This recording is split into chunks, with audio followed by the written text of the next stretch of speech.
Bom dia a todos e a todas aqui presentes, mais uma vez. Hoje eu vou fazer a leitura das Gotas Védicas. Namastê, Hare Krishna. Agora, nesse momento, vamos prestar reverência. Om Namo Bhagavate Vasudevaya. Om Namo Bhagavate Vasudevaya. Om Namo Bhagavate Vasudevaya. Canto 1, capítulo 13. Dhritarashtra deixa o lar. Verso 53. Às margens de Sapitasrota, Dhritarashtra está agora se iniciando em Astanga Yoga, banhando-se 3 vezes por dia, de manhã, a meio-dia e à noite, executando o sacrifício de fogo, Agnihotra, e bebendo apenas água. Isso ajuda a pessoa a controlar a mente e os sentidos e a liberta completamente de pensamentos, afeição familiar. Repetindo o verso 53. Às margens de Sapitaros, tá? Dhritarashtra está agora se iniciando em Astanga Yoga, banhando-se 3 vezes por dia, de manhã, a meio-dia e à noite, executando o sacrifício de fogo, Agnihotra, e bebendo apenas água. Isso ajuda a pessoa a controlar a mente e os sentidos e a liberta completamente de pensamentos, de afeição familiar. Hare Krishna. Gratidão pela oportunidade da leitura.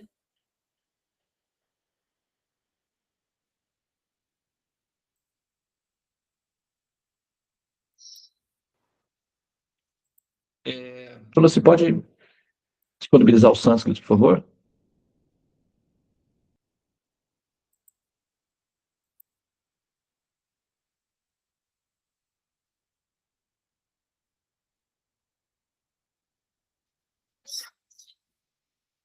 Om Namo Bhagavate Vasudevaya. Om Namo Bhagavate Vasudevaya. Om Namo Bhagavate Vasudevaya. Om.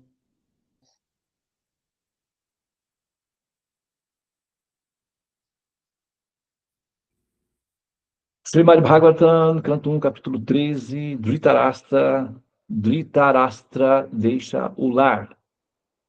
Canto 1, capítulo 13, versos 53 e 54.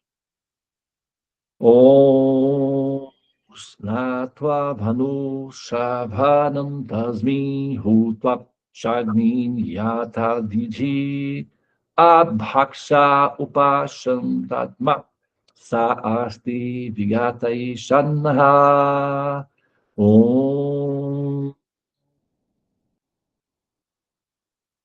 Só o verso hoje 53, por favor. Só um verso, né?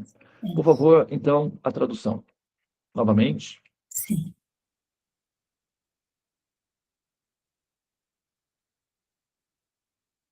Enquanto isso, eu vou fazer as reverências ao mestre. Om Magyana, perdão. Om Magyana Timirandasya Gyananjana Shalakaya Chaksurun Militanyanath Hasmai Shri Gurave Namaha. Hare Krishna, Krishna Krishna, Hare Hare. Hare Rama, Rama Rama, Hare Hare. Hare Om Shanti Namaste Om Tat Sat. Hare Krishna. Muito bem. Muito bom dia a todas as pessoas aqui presentes na sala, na nossa auspiciosa egrégora, né, a Sala dos Mantras. Eu vou fazer aqui, não é, a dissertação. Nós temos aqui, né, na nossa sala algumas pessoas que estão aqui presentes. Deixa eu ver se eu consigo aqui. Deixa eu tirar aqui o... Ok, tudo bem. Não, o aplicativo mudou a sua configuração e agora a gente não tem mais o recurso de câmera frontal, ok? Mas, deixa eu só mostrar aqui para vocês, né, os nossos amigos que estão aqui presentes aqui na sala, né? Ali tem a Carol, o Bacta Kenai, que é principiante, né? O novo, e ali estão a Bactin Brenda e a Bactin Ariana, né? A Bactin Carol e o Bacta Kenai. Estão aqui presentes, aqui assistindo a aula. Não sei se deu para vocês verem, acho que deu, né? Apareceu aí, tudo assim, todo mundo? Dá para ver? Sim, apareceu todo mundo, sim. Tá bem, então. Muito bem. Assistindo. Estão aqui na nossa... estamos aqui agora na fazenda, né? Na nossa sala aqui em Nova Gokula, então a gente está, né, tendo interação com os conhecimentos védicos aqui em Nova Gokula. Também aqui do lado, né? Do lado, deixa eu mostrar para vocês, eu acho que vale a pena isso daqui.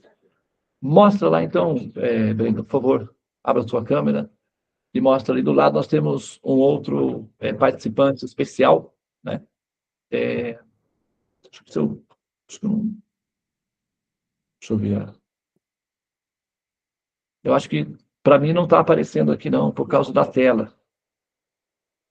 Está aparecendo para vocês aí? Não, né? Então, Aparecendo. apareceu? Tá bom, então. Tá. Apareceu para você. Apareceu? Bom. Sim. Então, esse senhor que está aqui na sala conosco, o nome dele é Rupa Gauranga, e ele é, assim, ele Vaishnava, membro do movimento Hare Krishna, já há mais ou menos, acho que mais de 40 anos. Agora, fazem 40 anos que ele é monge celibatário. E agora, na parte que é a parte que nós chamamos de ascensão, ou samadhi, então, nós fomos, né, assim, selecionados pelo Senhor Supremo para dar essa assistência para ele, então, ir gradualmente se preparando para a ascensão dele. Então, nós estamos acompanhando, registrando todo esse processo, porque isso é também um documento histórico para servir como referência aí para os próximos que também, né, assim, enfim, chegarão nesse momento e precisarão, né, de uma referência para saber como deve ser o procedimento. Apesar de que nós estamos falando aqui exatamente desse assunto, né, que é a questão do Dhritarashtra, e o próprio Parikshit Maharaja, que é assim, o centro de gravidade dessa epopeia, que é o Srimad Bhagavatam, também faz parte desse processo, em que ele, né, assim, ficou sabendo com antecedência o seu momento de partida, e então resolveu, ao invés de tentar evitar esse momento, ele então aproveitou esse momento como uma terapia orgânica, visceral, visível e controlável, e se utilizou do elemento tempo a seu favor, controlando esse evento para seu próprio benefício, né, que ele recebeu uma orientação, o que se chama de Shapta, né, ou Dosha, um Sharpa, na verdade, chama-se Sharpa. Sharpa significa maldição do tempo ou entropia do tempo, tá? Entropia. E ele soube que ele teria, então, 7 dias à disposição, aproximadamente 7 dias à disposição. Ele, então, ao invés de tentar, ele poderia neutralizar esse Sharpa, porque ele tinha sacerdotes e pessoas competentes para dar a ele assistência, mas ele, então, preferiu, ao invés de evitar esse momento, ele preferiu aproveitar o momento a favor dele. Então, ele se retirou, foi para margens do Ganges, informou aos seus assistentes e ministros que ele, então, se prepararia para sair e entrar em ascensão, entrar em samadhi, e convocou os sábios do reino para que viessem oferecer os seus préstimos, os seus serviços ao rei, nesse momento, com conhecimentos e tempo, porque é o que os sábios têm à disposição, tempo e conhecimento. Então, eles vieram, né, de todas as partes do reino para apoiar ou incentivar o rei nesse momento da partida e, com isso, também dar orientação ao público geral, né, ao público, o povo, né, as pessoas, para saber, para que eles soubessem qual deveria ser o procedimento protocolar esperado de um insider, que é um seguidor da cultura védica, né, qual é o... Inclusive, até hoje, na cidade de Varanasi, tá, seguindo essa linha de orientação, que é muito antiga, até hoje, na cidade de Varanasi, tem um hotel bem grande, próximo da margem do Rio Ganges, as pessoas vão para lá, é uma casa de retiro e de ascensão, elas recebem atenção básica, atenção mínima, né, alguma atenção médica, e elas esperam ali o momento da passagem, enquanto recitam escrituras, entoam mantras, e ficam aguardando o momento de serem cremadas. Enquanto elas assistem outros sendo cremados, né, elas também aguardam o momento de serem também cremados.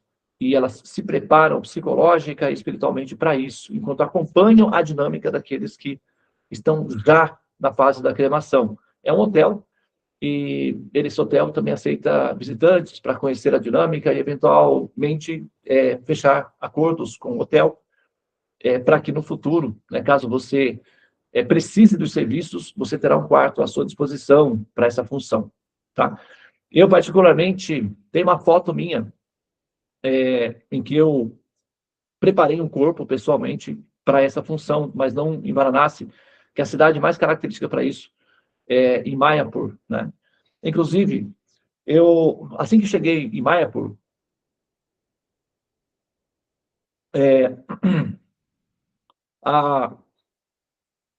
eu fui, né, com a intenção de me aperfeiçoar e aprofundar as minhas pesquisas de campo dos estudos. Me dá só um segundinho, pessoal, que eu vou resolver um assunto.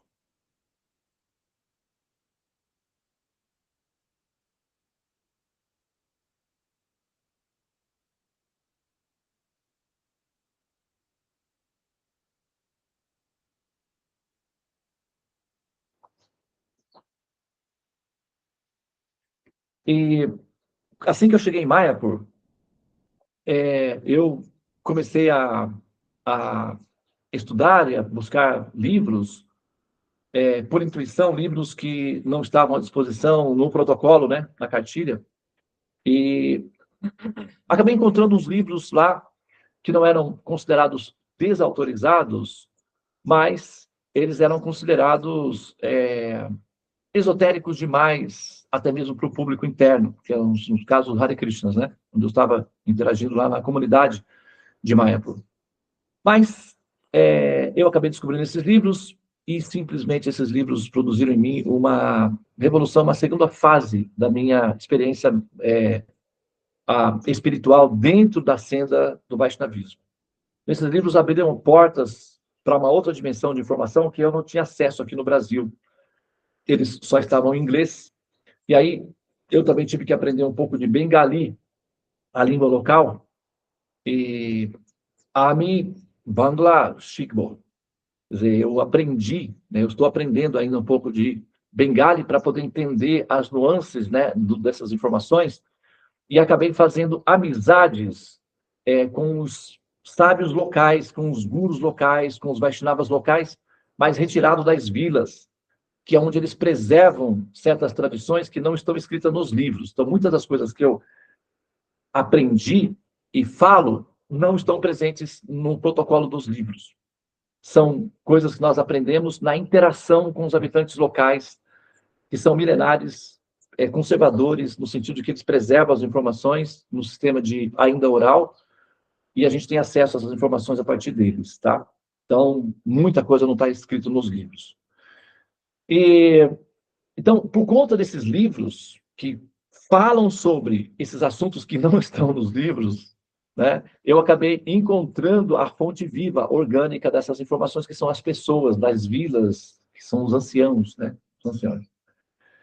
E, bom, eu, né, assim, me encantei, e esses livros me faziam chorar muito de ternura, de gratidão, de amor, de felicidade, de encantamento. Inclusive, atualmente, eu, assim, me dedico a explicar o conteúdo desses livros em uma sala especial para alunas graduadas, chamadas salas das Suomines.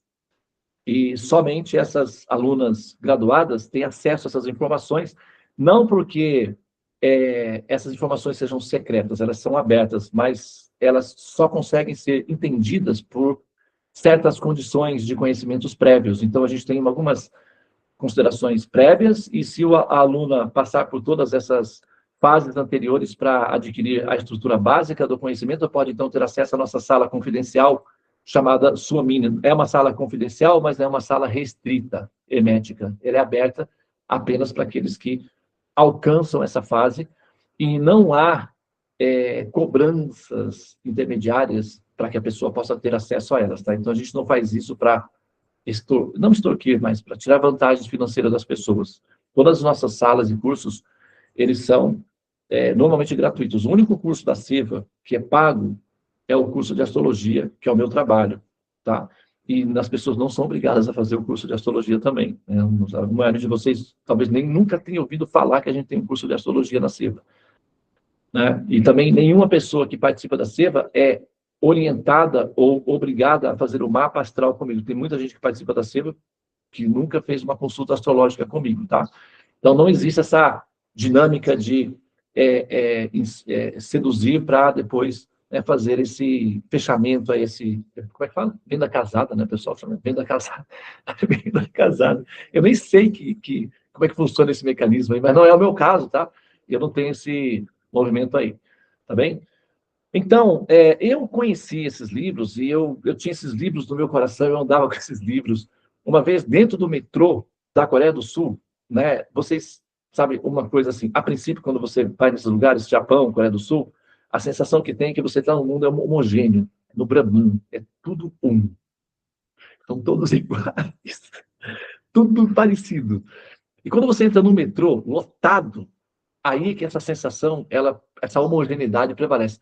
É que depois de um tempo você começa a notar a diferença entre eles e a diferença entre chineses, vietnamitas, tailandeses, japoneses, coreanos. Aí você consegue aprender a diferença entre eles, mas requer convivência. Eu convivi com eles durante 8 anos, e aí eu consegui, aos pouquinhos, né, esse refinamento aí visual, e eu consegui identificar as falas, os jeitos e tal, dos japoneses, e enfim. E uma vez eu estava com esses livros lendo, eu sempre amei ler no metrô, né? E no metrô, assim, eu vinha do trabalho por volta das 11h30 da noite, então estava sempre lotado. E eu estava sempre em pé, normalmente. Mas um dia, um senhor saiu da minha frente e um jovem que estava do meu lado, que poderia sentar na cadeira, não se sentou. Ele pediu que eu me sentasse, porque ele achou que eu estivesse passando mal. Eu estava chorando, literalmente. Ele viu. Eu chorava discretamente, né? Mas ele viu eu chorando. Ele estava do meu lado, eu estava lendo o livro e chorei de emoção, de ternura, de amor, enfim, de gratidão por ter acesso àquele conhecimento. E o jovem que estava do meu lado, assim que o senhor do banco subiu, ele já estava na minha frente, ele tinha direito de sentar na minha frente, ele saiu da frente e sentou e pediu que eu sentasse. Eu falei, não, sente-se você. Não, ele falou, não, você não está passando bem, sente-se. Ele achou que eu estava passando mal. E eu, então, me sentei, e aí eu me dei o direito de chorar. E chorei, muito, de muita emoção. Esses livros, quando eu cheguei na, na Índia, eu passei 4 meses esse período em Seul, e quando eu cheguei em Mayapur, em Calcutá, na Índia, eu estava no Ganges e eu tinha uma atividade que eu limpava toda a margem do Ganges para que os sacerdotes principais do templo, quando eles chegavam às 4 horas da tarde, estava tudo limpinho, e eu acendia incensos. Então, os sacerdotes, quando chegavam até o Ganges, a margem do Ganges estava limpinha, perfumada, porque muitos peregrinos faziam, né? Parou de fazer, porque a gente deu um jeitinho lá. Cocô na margem do rio. E como são muitos peregrinos, vou poupar vocês dessa descrição, tá? Mas é isso. Então, era muito... O cheiro é desagradável e muito sujo, você fica andar assim, tipo, você tem que andar em terreno minado, assim, né? Então eu vinha, pegava uma pá, limpava tudo, fazia um buraco jogava tudo ali dentro, jogava lixo, tinha muito lixo, e eu acendia, eu levava gasolina e acendia e queimava tudo. Depois que queimava tudo, jogava terra por cima e acendia, jogava água, lavava as margens do rio e jogava, colocava incensos, muitos incensos, para que os sacerdotes, quando chegavam às 4 da tarde, passassem por um caminho limpinho. E sempre que eles chegavam, eles me viam, né, assim, eu não, só entrava depois deles, eu ficava esperando eles chegarem. Eu ia mais ou menos no horário. E eles passavam perto de mim e todo mundo é cabeça raspada, eu era o único que tinha esse cabelo. E aí eles falavam, Vivananda Prabhu, Haribo, e aí, Jai, Jai. E aí entravam no rio, quando eles entravam, jogavam flores, e todo mundo participava dessa brincadeira, as crianças também participavam dessa brincadeira, de jogar flores no rio, enquanto os sacerdotes estavam se banhando. Eles amavam, era uma brincadeira. E os sacerdotes também se divertiam com isso. Depois todo mundo entrava, todo mundo se banhava junto. E nesse dia, tinha uma pira com uma pessoa numa maca próxima. E eu cheguei, fiz toda a limpeza, fiz todo o serviço da limpeza que eu sempre fazia. Isso uma semana depois que eu tinha vindo de Seul. E o sacerdote que estava entoando os mantras, o corpo estava coberto. Aí ele me chamou, falou, Devananda Prabhu, por favor, calma. Aí eu vim, ele falou, me ajude, eu preciso de ajuda. Bom, eu então pedi as orientações, o que eu devo fazer. Ele falou, você tem que preparar o corpo para a pira. Eu pirei, literalmente. Então, eu falei, nossa, e eu fiquei emocionado. Eu falei, nossa, isso vai ser incrível, incrível. Eu vou, claro que eu vou.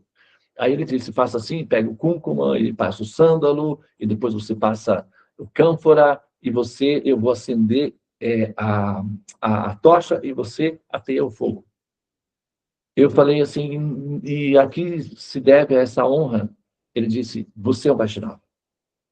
Essa é o suficiente. Então, eu fiquei super honrado. Tirei, não sabia quem era a pessoa, era um homem. Eu tirei o lençol, ele estava com, né, calpina, são como Jesus, né, na cruz, com aquele lençol assim. E aí eu passei todo o cúrcuma, aí eu passei o sândalo no rosto, coloquei guirlanda de flores. E na hora que... Aí tinha os trabalhadores que colocavam o corpo em cima da pira. Os trabalhadores pegaram o corpo e colocaram de cabeça para baixo. Eu fiquei horrorizado com isso. Eu falei, não, absolutamente não. Pode colocar o corpo da maneira digna de um Vaishnava, olhando para o céu. Aí os sacerdotes, eles olharam para o sacerdote, e o sacerdote faça como ele mandou.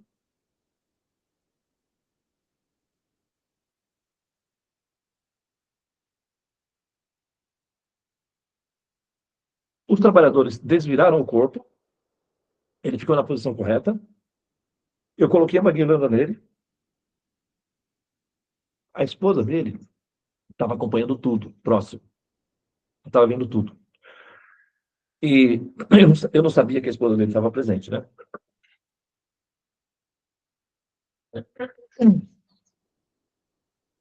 Perdão.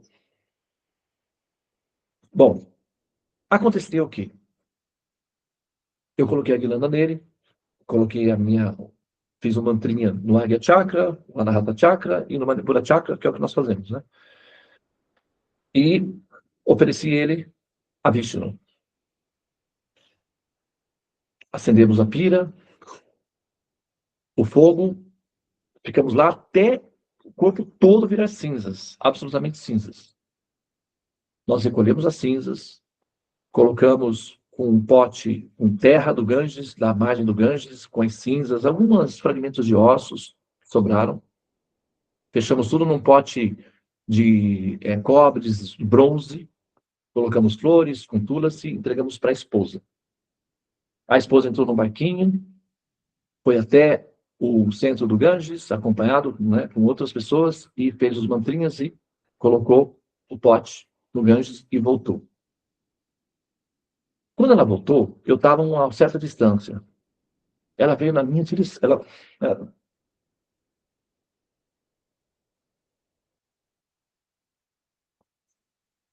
Era uma senhora, né?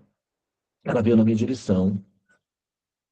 Ela não era indiana, eu acho que ela era dinamarquesa, era da Dinamarca, da Dinamarca. E o esposo era australiano. Ela veio na minha direção, é uma senhora, ela prestou reverência para mim e ela fez a menção de pôr a cabeça no chão, porque lá as reverências são de pôr a cabeça no chão, né? Eu falei, não, segurei ela.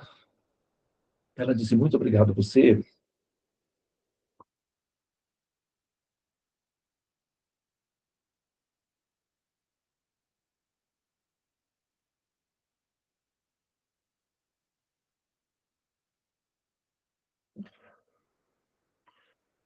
Você deu ao meu marido a dignidade que ele merece.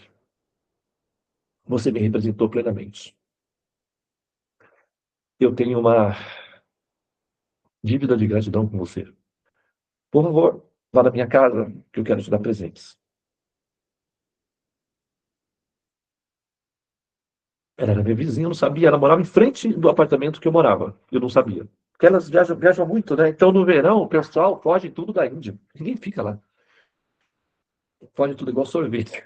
Mas os europeus, tudo branquinho, derrete. Na Índia, eles fogem todos. Eles voltam no período de agosto, que é fresquinho. Agosto, setembro, outubro e novembro é uma delícia. Depois começa o inverno.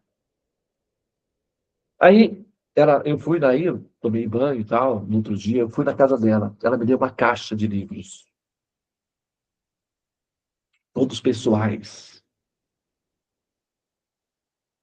Eu abri os livros e estava o nome do devoto, Pulachetra Prabhu. Eu olhei e falei, eu conheço esse autor. Eu tenho alguns livros dele.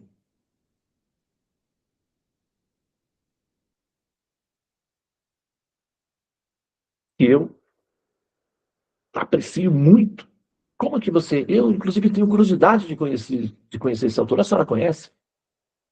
Ela disse, foi o homem que você cremou. É o meu marido. Estou casada com ele há 40 anos. Ele é meu mestre espiritual. E é um dos Vaishnavas mais dóceis e amorosos que você poderia ter conhecido em vida. Infelizmente, você não conhecia. Eu disse, eu conheci ele profundamente. Só nunca o vi pessoalmente. Ela disse, eu acredito.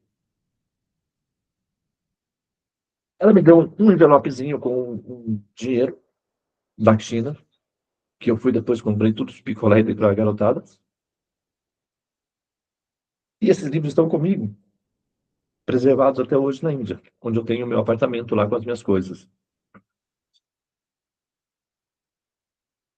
E era a mesma pessoa.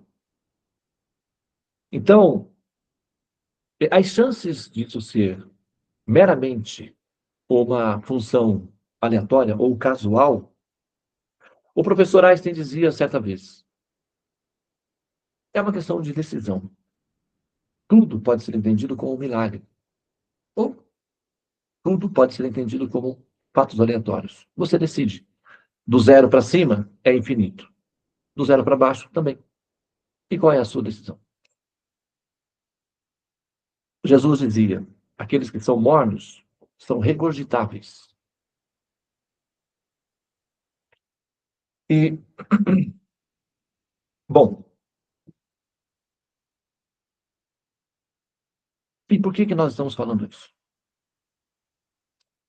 Porque é, viver é uma arte de morrer. Nós, a cada novo dia, é um novo parto. Nossa sala dos mantras, nós entoamos essa informação. E o novo parto significa que o corpo anterior faleceu. Já foi. E nada do que foi será de novo do jeito que já foi um dia, né?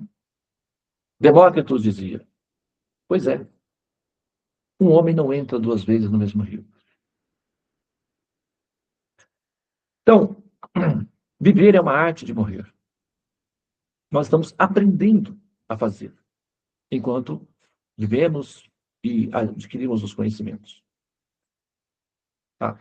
Esses conhecimentos, eles são orgânicos, eles são vivos. Eles não são para melhorar a nossa performance curricular. Eles são para transformar a nossa existência em sucesso existencial. E aqueles que deixam os seus corpos com a dignidade de seres humanos civilizados alcançam os céus. Quer ver só? Às margens do Saptarosta. Sapta, ek, vamos lá, vamos aprender a contar em bengali. Ek, 1. Dui, 2. Tin, 3. Char, 4. Pas, 5. Shash, 6. Sapta, 7. Asta, 8. Nor, 9. Das, 10.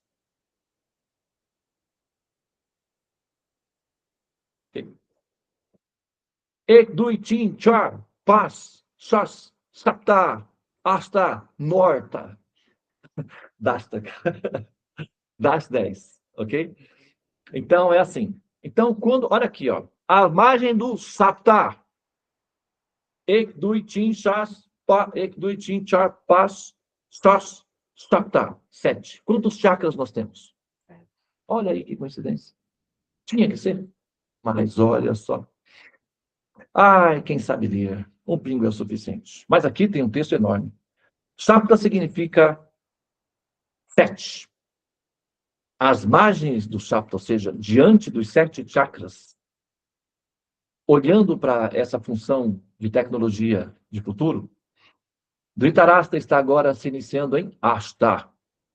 Anga significa parte. E Ashta, Ek, Dui, Tin, Char, Pas, Shas, Sapta, Ashta.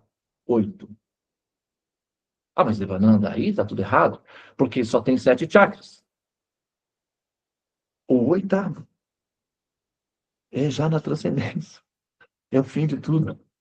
É o infinito alcançado. Ok? Anga significa partes. A Ashtanga significa alcançar a 8ª parte, que é ser absorvido, ou a consciência ser absorvida, ou exaurida pelo Sahasrara Chakra e lançada para a dimensão transcendente. O Sahasrara Chakra, que é o coronário, é um exaustor. Ele faz assim, ó. Ele fica ali, pobrezinho, tentando puxar uma coisa leve, mas está pesada de orgulho. Aí não dá conta, pobrezinho do Sahasrara. Fica lá, esperando até muitas vidas. Mas um dia ele consegue, porque ele é perseverante, ele é determinado, ele é valente. Ele tem 1000 pétalas. Por que ele tem 1000 pétalas? Ah, ele vai precisar. Ele vai precisar. Porque demora um pouco, até que a consciência fique leve para ser absorvida pelos Sahasrara Chakra. Quando ele consegue, o Sahasrara Chakra consegue drenar a consciência da prisão dos chakras, essa consciência é lançada para a transcendência. E ali alcança o infinito. Ashta, Anga, a 8ª parte.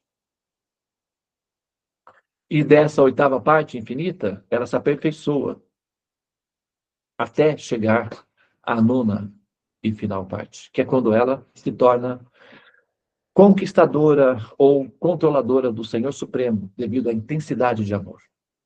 Como ele é controlado por amor, essa fase, a alma se torna senhora do Senhor.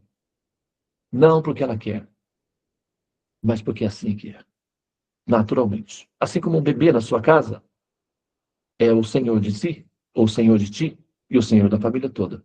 Um bichinho de estimação já o é. Um gatinho, por exemplo, pode ser o senhor da família toda. E por quê? Ele nem fala. É porque ele existe. Só por isso. Então, a 9ª parte, que é a alma pura, não precisa nem dizer, nem falar, nem se esforçar. Só basta existir. E como ela já existe, é o suficiente. Devido à intensidade de amor.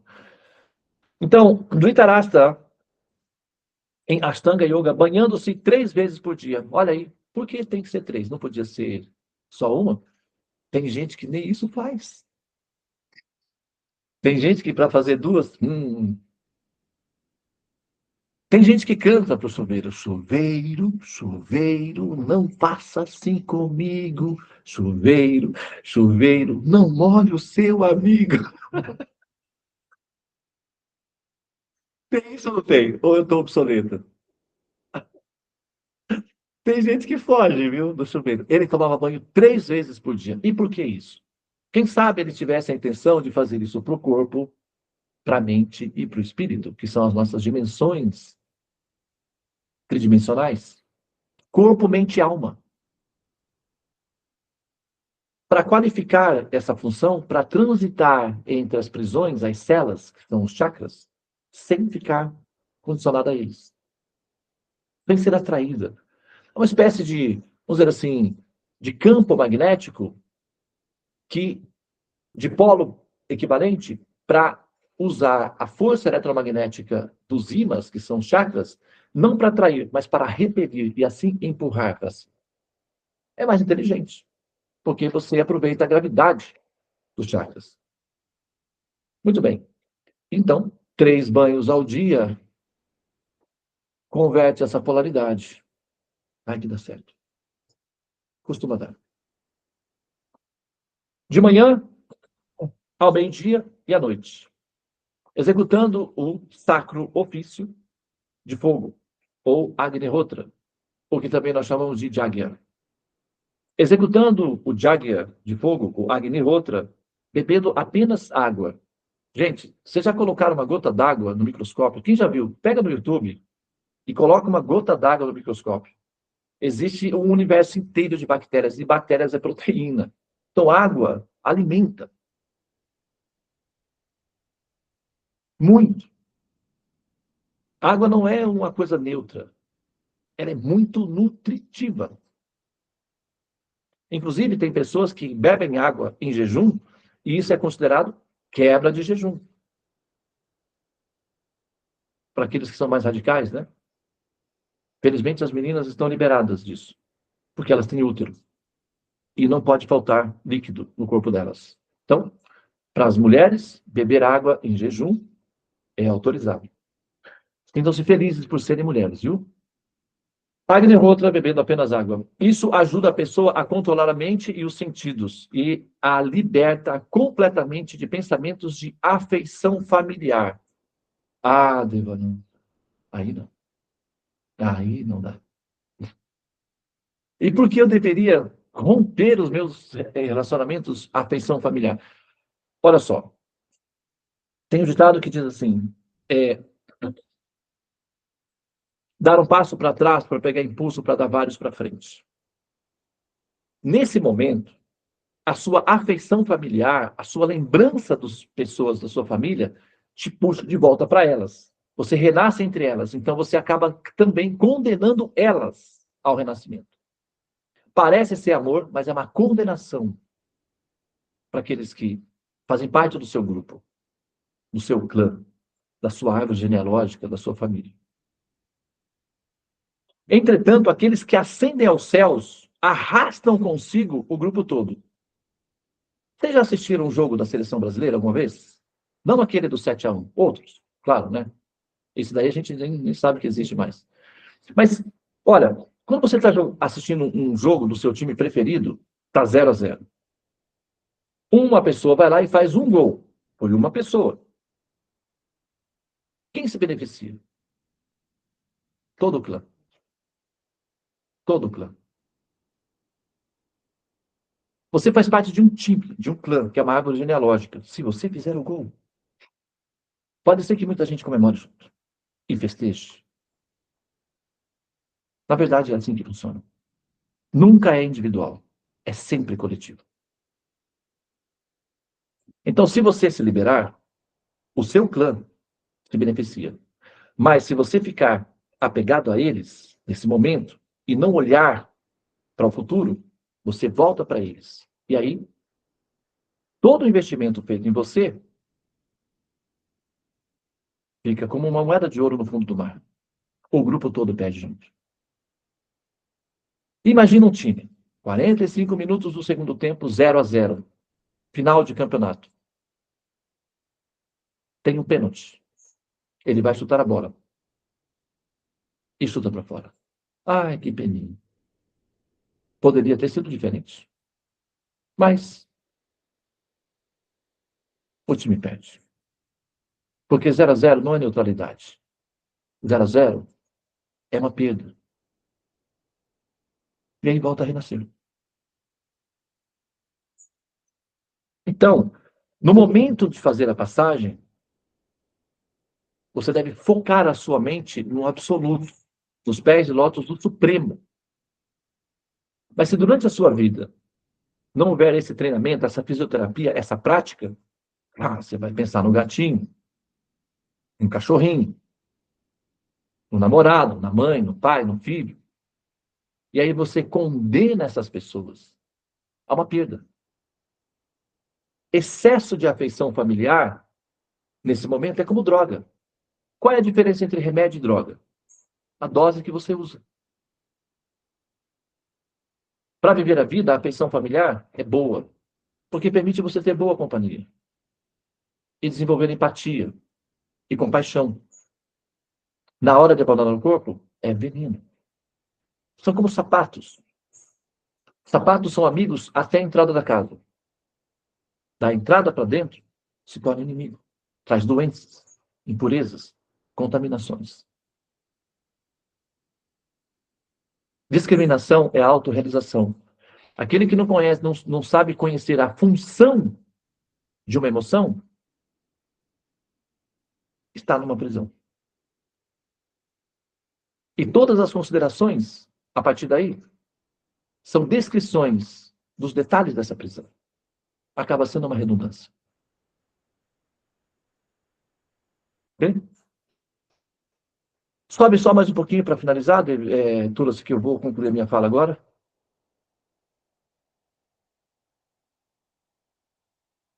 Acabou, né? Pois é, agora que estava ficando. Bom, é isso, pessoal. Eu vou pausar aqui, tá?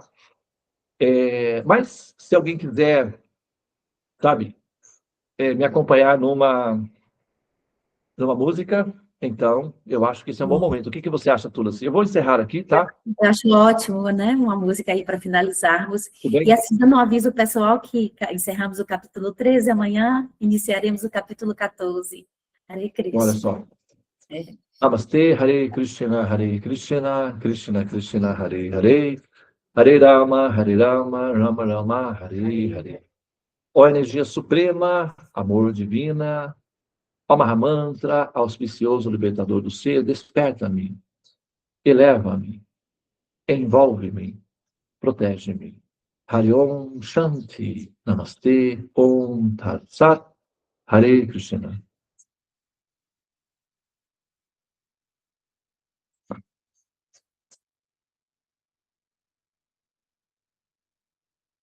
Pode encerrar a gravação?